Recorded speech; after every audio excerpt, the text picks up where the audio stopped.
So as I said, thanks very much for the invitation to the conference today to give the opening sort of this 3-day event or 4-day event. I'm extremely excited that you invited me to this event to open the event and to learn particularly about or get an insight into the latest research about Myrtle Rust. Now I have to drive this. I think it's the green point. Yep. So I also want to start with acknowledgement of country for the Ngunnawal and Ngambri people as the traditional custodian of the country and land that I live and work on in Canberra. I recognize their continuing connection to the land and waters and thank them for protecting the region and its ecosystems for thousands of years. I pay my respect to the people, the cultures, and elders past, present, and emerging of all the lands we are from and meeting on today, and extend that respect to all First Nations people present today. I thought I give you a bit of context about my role as the Australian Chief Environmental Biosecurity Officer, which is part of 3 chiefs within our department. We have the role of the Chief Plant Protection Officer, the role of the Chief Veterinary Officer, and my role as the Chief Environmental Biosecurity Officer. And the 3 of us look after aspects of plant health, animal health, and for me, it's environmental biosecurity. The role of the ACEBO is still fairly new. It was only established in October 2018, so that's, a little bit over 4.5 years now. And it was established on the back of a Senate inquiry and a review into the intergovernmental biosecurity to recognize the impact of pests and diseases on the environment within the broader biosecurity and to ensure also that environmental issues are firmly embedded within biosecurity. The ACEBO works closely with states and territories in Australia, so that's all states and territories, as well as many NGOs and other stakeholders, including research organizations such as CSIRO and CEBRA, which is the Centre for Excellence for Biosecurity Risk Assessment.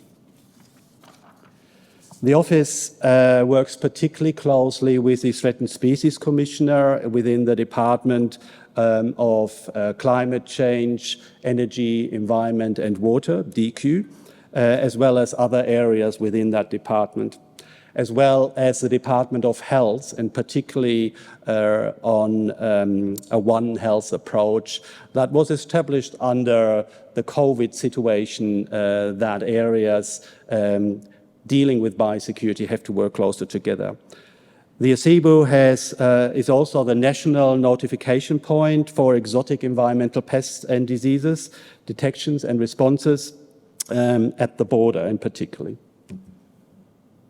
So, okay, here we go.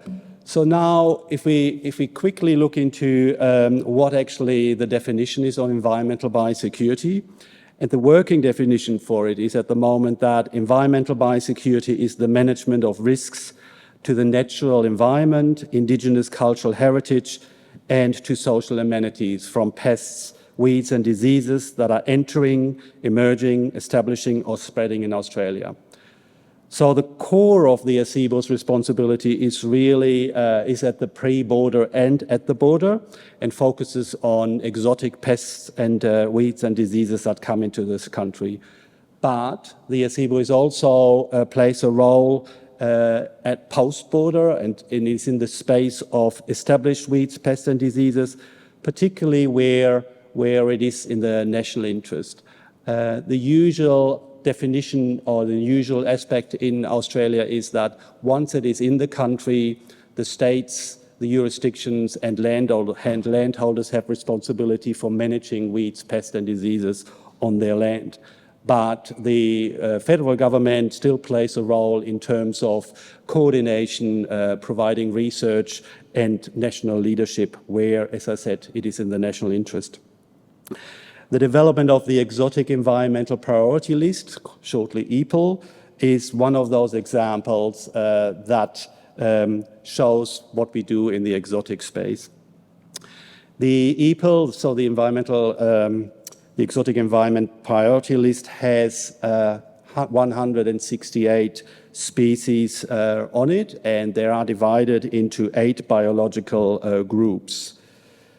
Myrtle rust, exotic myrtle rust has been identified as one of the top 6 species within the plant disease group. And the aim of the identifying 5 or 6 priority species within high-risk priority species within each of the 8 biological groups is to provide a focus for communication and awareness of these environmental biosecurity aspects, and to prioritize also risk management work. And we see that quite often in the development of an action plan where a lot of stakeholders and working groups are involved. Exotic myrtle rusts are also number 11 on the National Plant Pest Priority List, that's the NPPP. And the NPPP focuses more on plant health aspects and was developed well before the Exotic Environmental Priority List. And that's why it is on both lists at the moment. But it also highlights the importance of exotic myrtle rust. Now, I don't think I need to highlight to this group the potential irreversible impact a new virulent strain could cause when entering Australia. And as we know, up to 50% of the ecosystems in Australia are, I never know how to pronounce it, but Myrtacea. Impacts could be massive with increased genetic diversity and severity of the pathogen. Going next. The pathogen, as you all know, is very mobile and carried long distances by wind, and spores are resistant. Highlighted on these slides are the pathways through which exotic myrtle rust strains can enter Australia.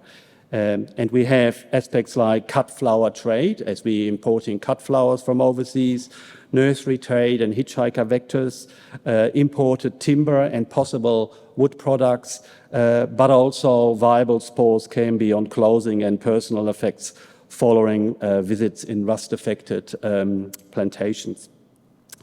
Now, natural spreads from countries such as South Africa and South America is unlikely at this stage, but if the strain starts moving around then and come closer to Australia, then of course the risk of natural spread will change. Now, measures in place. The department has a lot of measures or range of measures in place to manage the risk of exotic myrtle rust entering Australia through regulated pathways. And there are import conditions that need to be met by importers, import notifications for all consignments, particularly in the nursery industry. And we also then have country action lists. And these country action lists are countries that have covered or have recorded the presence of myrtle rust, which triggers automatically a border control for risk commodities coming from these countries. Are we right? Yeah. Myrtle rust is found in Australia. It's in Queensland, New South Wales, Victoria, Tasmania, in Western Australia, and on the Tiwi Island in the Northern Territory. And as we all know, in 2017, myrtle rust has also been detected in New Zealand, and since then has rapidly spread through New Zealand. Looking at the conference program and seeing how much research activities are underway, it highlights the importance of collaborative research and learning from each other. The activities clearly show we are developing a much better understanding about the pathogen, its ecology and its interactions. And it's also clear that good management tools are starting to emerge. However, I think the impact on our natural ecosystem is still largely unknown. And the Environmental Protection and Biosecurity Conservation Act recognizes threats to the listed threatened species and ecological communities via the key threatened species process. And our colleagues in DQ lead the Australian government work mostly on Myrtle Rust, and some of the projects will be presented here at the conference over the next few days. My role, the ACEBA role in Myrtle Rust, is primarily, as I said, in the space of mitigating the risks of exotic Myrtle Rust entering the country. However, through the close link with the Environment Department, DQ, and the National Myrtle Rust Working Group, we also continue contributing to activities such as the Myrtle Rust Action Plan, the National Myrtle Rust Action Plan. As mentioned before, looking at the conference, I have no doubt the conference will provide a great insight into the latest research and will help us to improve our understanding of the impacts on ecology further, as well as assisting us in developing additional ways to manage the pathogens whilst minimizing the threat of exotic Myrtle Rust strain entering the country. I wish you all a successful conference. I'm very privileged to open this conference, and I would like to thank you all for your work and contributing to manage the impact of Myrtle Rust to our natural environment. Thank you.